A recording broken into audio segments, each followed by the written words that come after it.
Then after 14 years I went up again to Jerusalem with Barnabas, and also took Titus with me.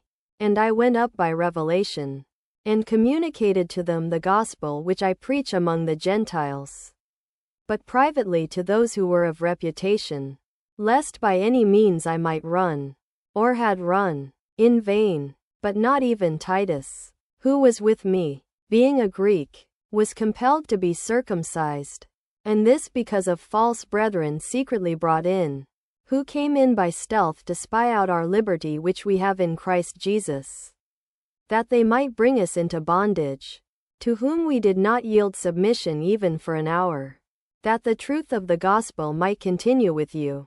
But from those who were of reputation, what they were makes no difference to me.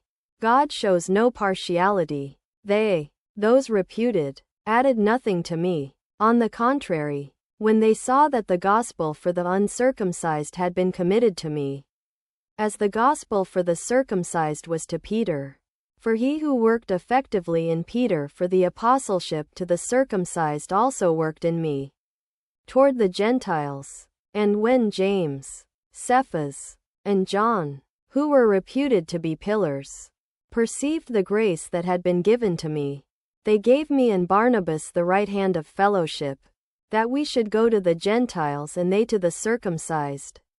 Only, they asked us to remember the poor, the very thing I also was eager to do.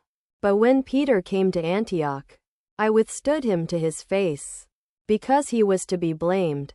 For before certain men came from James, he ate with the Gentiles. But when they came, he withdrew and separated himself, fearing those who were of the circumcision. And the rest of the Jews also played the hypocrite with him, so that even Barnabas was carried away with their hypocrisy.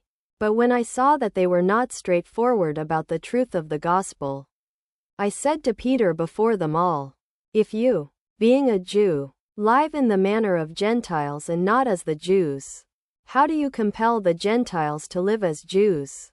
Quote, we who are Jews by nature, and not sinners of the Gentiles, knowing that a man is not justified by the works of the law but through faith in Jesus Christ. Even we have believed in Christ Jesus, that we might be justified by faith in Christ and not by the works of the law. For by the works of the law no flesh shall be justified. But if, while we seek to be justified in Christ, we ourselves also are found sinners, is Christ then a minister of sin? Certainly not.